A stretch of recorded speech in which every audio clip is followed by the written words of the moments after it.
Coming up, in this case, I guess you could call it de-local bar and grillization.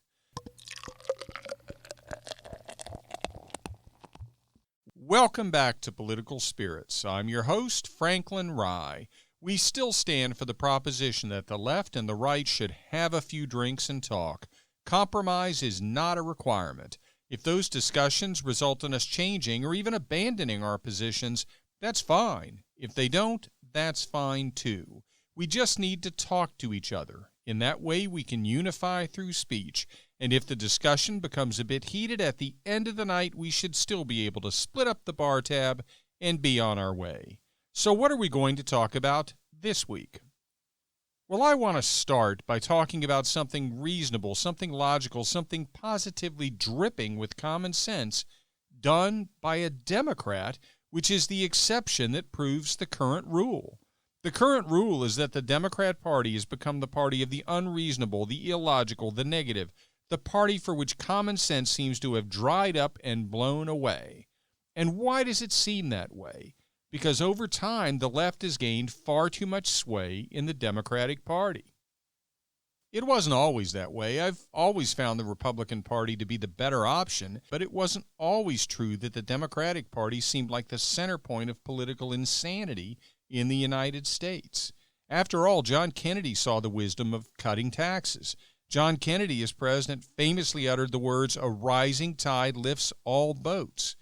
It doesn't take long reading statements from and watching speeches given by today's Democrat members of Congress, and it takes even less time if you're listening to Democrat city council members from places like Chicago or Seattle to realize that for far too many of today's Democrat Party, the modern iteration of that adage would be, quote, "A rising tide of taxes lifts the boats of marginalized people everywhere and is a great first step, to be followed by banning boats because of their excessive carbon footprint," close quote.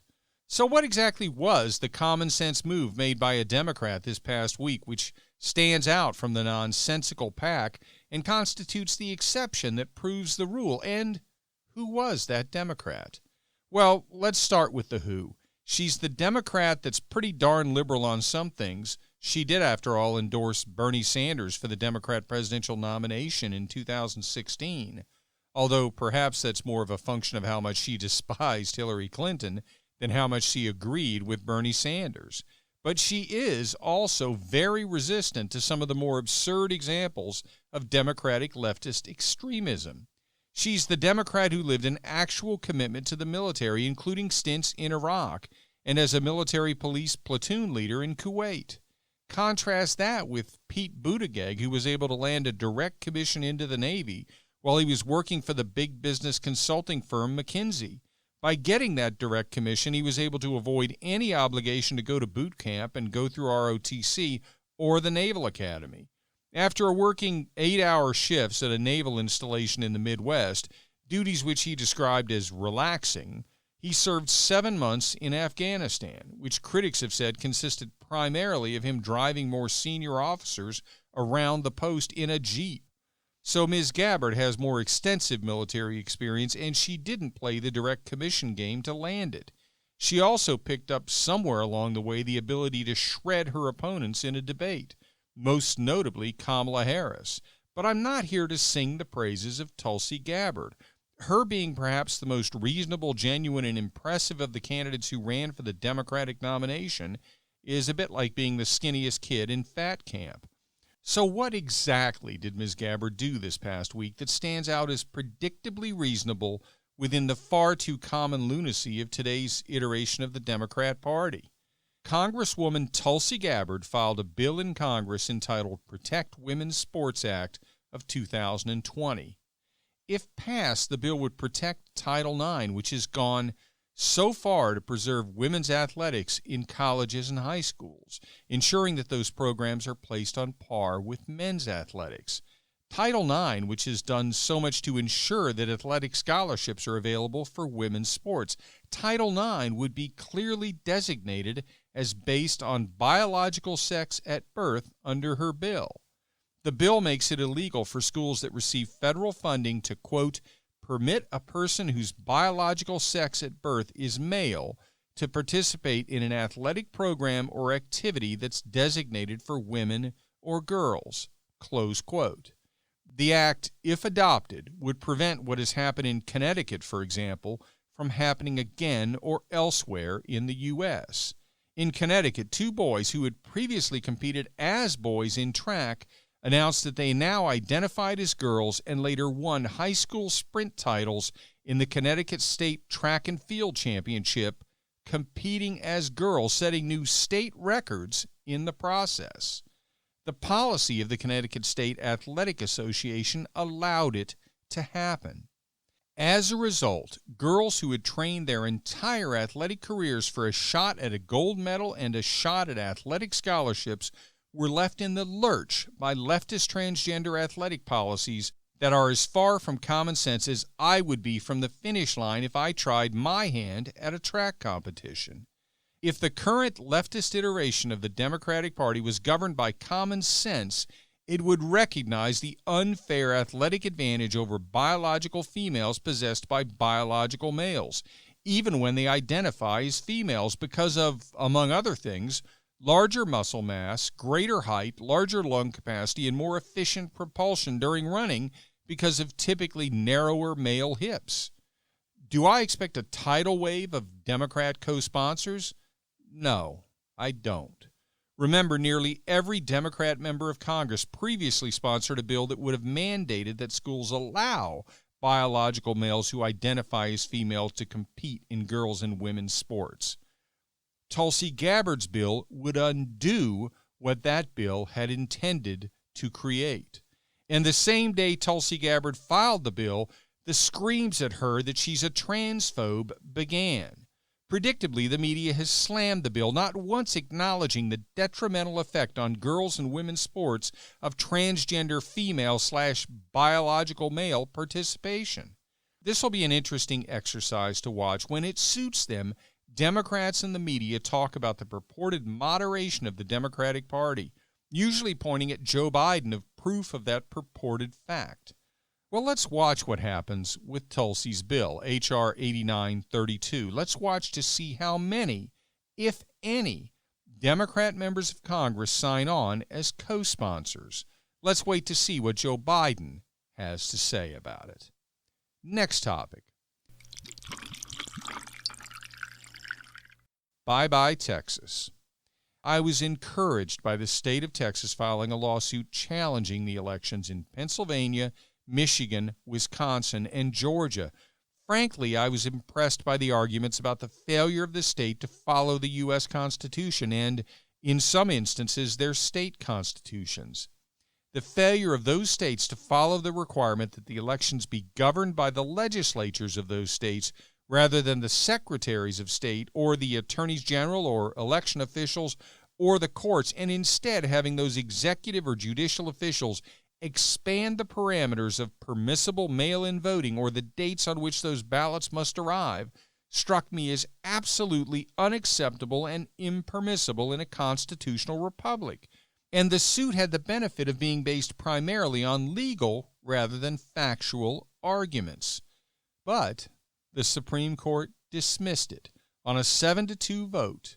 Contrary to what you may have heard from some corners of Twitter or on lazy coverage from news outlets, the Supreme Court didn't address the merits of the claims themselves. It only addressed the issue of standing. It concluded, quote, Texas has not demonstrated a judicially cognizable interest in the manner in which another state conducts its elections, close quote. Does that mean that the Supreme Court concluded that Pennsylvania, Michigan, Wisconsin, and Georgia acted in conformance with the U.S. Constitution and their state constitutions? No. The court never addressed that issue. It only addressed whether the state of Texas could make the claim. The advantage of the Texas approach, the thing that most excited me about the case, in addition to the fact that it was primarily a legal argument rather than factual argument, was the fact that because it was a claim directly between states, it presented the opportunity to go straight to the Supreme Court. That matters, of course, because we are nearly out of time. I was about to announce, by the way, on this podcast that I was revising downward my estimate of President Trump's chances of winning the election challenges. I've held at 10% for quite some time. The Texas suit prompted me to hold off on revising downward, but that time has passed now. I continue to believe that there was a huge increase in the level of voter fraud and election fraud this year. Frankly, if you dramatically increase the opportunity for fraud by injecting mass numbers of ballots into the system by mailing them to all registered voters, and at the same time you have a president who is reviled, even referred to as the second coming of Hitler by millions of voters, it's foolish to believe you won't have a huge increase in voter and election fraud. So I think it's there, and perhaps the best evidence of that fact is the dramatically reduced number of ballots rejected for signature nonconformity or other problems. It simply isn't logical to believe that with massive increases in the numbers of mail-in votes, there wouldn't be at least a corresponding increase in the number of rejections. Instead, the portion rejected was as low as 1/40th of the typical rejection rate. But the courts at the trial level, for the most part, don't seem interested in delving into those arguments, and there are few opportunities remaining. Without some wins, it's hard to believe that a Trump campaign effort to convince state legislators to nominate alternative slates of electors would be successful. Having said that, it's still too early to say this is over, but it's not too early to say that President Trump's likelihood of winning has fallen. I previously put that chance at 10%. Now I think it's less than 5%. I know many of you don't want to hear that, and frankly, I wish at this point I could be more positive about it. But I believe his chances now are less than 5%. The Electoral College will convene on Monday, January 14, the day after this podcast episode will be released. In all likelihood, by the end of the day, Joe Biden will actually, for the first time, be president-elect, notwithstanding the fact that the media have been calling him that for weeks. At that point, the odds of President Trump turning this around and somehow getting a second term will be even lower.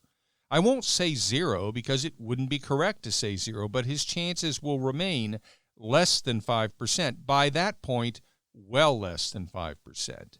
If Joe Biden does in fact become the next president, it won't change the truth of so much of what President Trump has said and what we have learned about our own institutions over the last 4 years, especially about the press.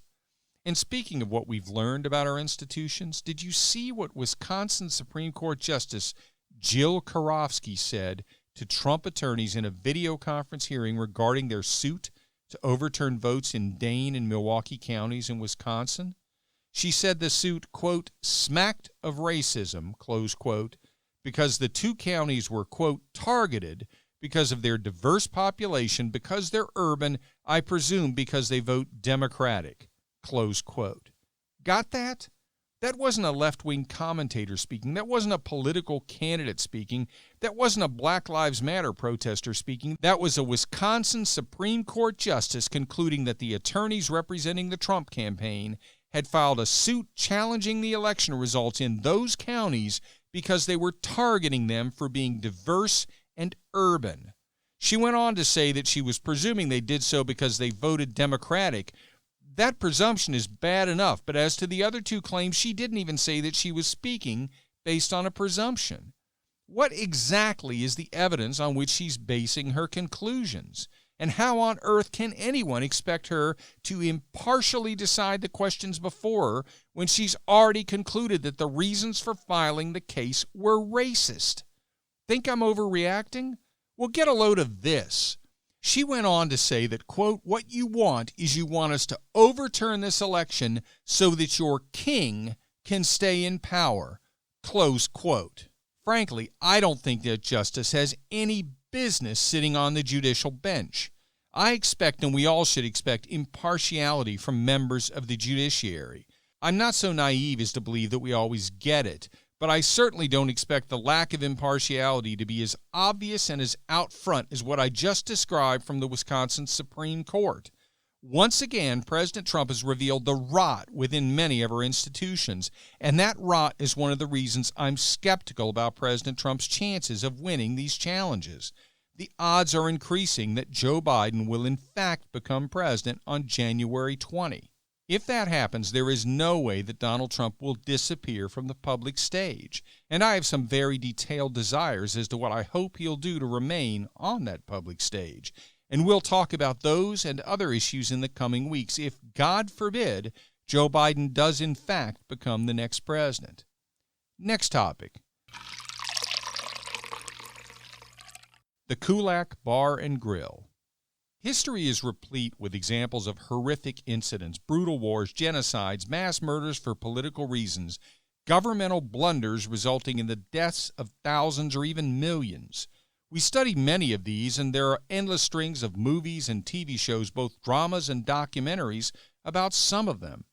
But one of the examples that is rarely discussed and almost never covered in film is the horrific treatment of the kulaks in the Soviet Union. We all know one of the reasons why it's so rarely covered in film is because Hollywood doesn't want to shine a light on the brutality of the Soviet Union. Doing so might prompt some people to call into question the wisdom of socialism and its even more degenerate sibling, communism.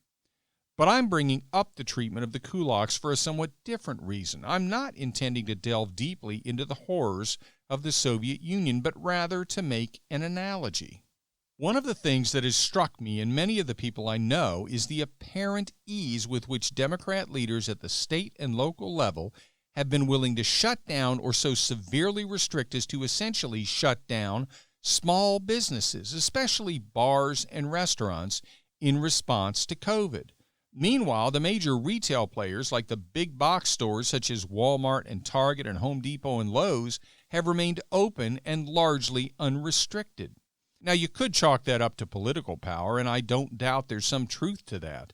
The bottom line is that a multi-billion-dollar enterprise is positioned to have a much larger impact on the political process than your friendly neighborhood beer master that pours a perfect pint of Guinness, or the owner of the diner that serves the hash browns to die for.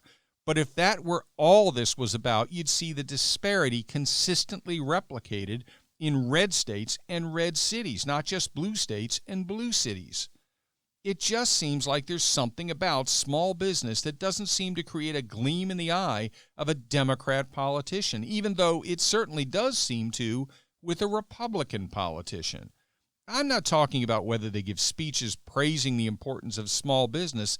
They all do that, and those speeches are every bit as reliable as promises from most politicians. In other words, they're about as reliable as my New Year's weight loss resolution, something you can probably guess based on food references in my podcast episodes, most recently Beer and Hash Browns about a minute ago.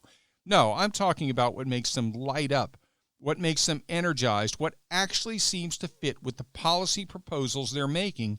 And when it comes to that, it's clear that Republicans seem much more focused on helping small business. Democrats, not so much. In the past, there's been a fairly even split between small businesses as to their allegiance to political parties.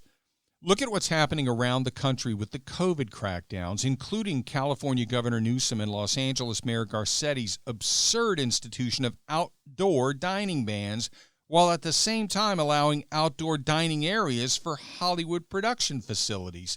I never knew carrying a Screen Actors Guild card was equivalent to a vaccine. If so, Pfizer could have saved a lot of money on vaccine research and just cut a deal to sell SAG cards to everyone. But the impact of the issues we're talking about here go far beyond their effect on future elections. We're talking about the ability of massive numbers of small business people to continue to operate. We're talking about their ability to survive and continue to employ the citizens of their states. We're talking about the potential for bankruptcies on an unprecedented scale. And it's with that in mind that I make the comparison that I started with. And in so doing, I risk breaking one of my own political rules. I've criticized many for their unsupported and overused contention that President Trump is the second coming of Hitler. As someone once said, if everyone's Hitler, no one is Hitler.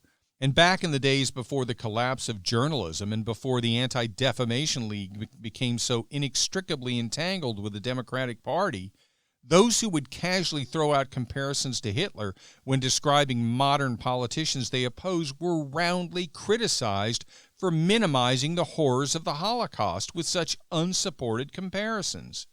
So with that in mind, even though I'm not talking about Hitler, but I'm instead talking about Stalin, I have to be careful. But here goes.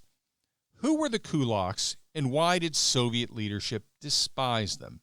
They were, for lack of a more detailed description, successful peasants. They were the small farmers who happened to be good at what they did. They were more successful than the other small farmers, more successful than the peasants who owned less land, if any, than them. One measurement commonly used to distinguish kulaks from others was that they owned more than 8 acres of land. Whether through harder work or better farming decisions, they were more successful than their neighbors who didn't qualify as kulaks. And because they were more successful, they were a key to farming production in Imperial Russia and the Soviet Union. Until, of course, the communists screwed it all up. Stalin adopted a policy of dekulakization. He and his fellow communists considered the kulaks to be enemies of peasants who were poorer than them.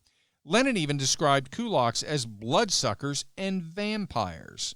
So what did dekulakization entail? The Soviets seized the farms of the kulaks, ordered a forced migration into the cities, and murdered many. The estimate of kulak deaths vary widely, from 500,000 to more than 5 million. The result? What do you think? What do you do to your agricultural industry when you force out your best farmers? Yeah, that's what happens. The Soviets didn't even wait for the farming equivalent of the protagonist in Atlas Shrugged. They forcibly relocated and murdered those rural protagonists and destroyed their own agricultural economy, one of the reasons for the famine which killed millions. So the Soviets hated the kulaks because they were peasants who enjoyed a measure of success on their own. They raised themselves up by working hard and making the right decisions. They expanded their land ownership and in many instances hired employees. Now, America today is so much more economically successful than the Soviet Union that it's hard to make a comparison to the economic classes of the Soviet Union. But with that acknowledged, in light of our discussion today, what group reminds you of the kulaks? I submit that it's small business people, especially those that own bars and restaurants, but frankly, gym owners and other retail small businesses qualify as well. They're people who made it on their own through a combination of hard work and good decisions. They're not rich, but they're better off than their neighbors. They're not looking for government handouts. They're not particularly dependent on the government. They're not big box retail stores doling out political contributions and hiring the most influential lobbyists and attorneys and otherwise playing a major role in the political sphere. This is modern America, after all, so they own a hell of a lot more than the modern equivalent of 8 acres of rural Soviet farmland, but the comparison still works. In a normal year, when government wasn't shutting down and destroying family businesses built over decades or even lifetimes, I would say I was being unfair to Democrat state and local leadership in making this comparison, but not now, not with this severity and the scale of what's happening. State and local Democrat leadership doesn't seem to care about the survival of small business, especially small bars and restaurants. Whether they've made a conscious decision that their political fortunes will be more adequately funded from major chains that can better access the financial markets, or they've simply concluded that the success of small business through hard work and good decisions just doesn't mesh well with their message that you need cradle-to-grave government support to make it in America. Either way, it looks disturbingly like state and local Democrat leadership is engaging in the modern-day equivalent of dekulakization. Only in this case, I guess you could call it de-local bar and grillization. Either way, one thing should be crystal clear to every owner of a small bar and grill in America, and that is that they had better hitch their political wagon to a future based on the Republican Party, because if they hook it to a future based on the Democrat Party, they might not have a future. But there is one thing that I can assure you will be available in your future, and that's another episode of Political Spirits for your enjoyment next week. Please be sure to listen and tell your friends to do so as well, and like the podcast on Facebook at Political Spirits. and follow me and the podcast on Twitter at Franklin Rye. And remember, all episodes are now on YouTube as well, and the YouTube channel is named Political Spirits Network. If you're watching on YouTube, be sure to like and subscribe and hit the notification bell, and select all after you hit the bell. This is Franklin Rye. Thank you for listening.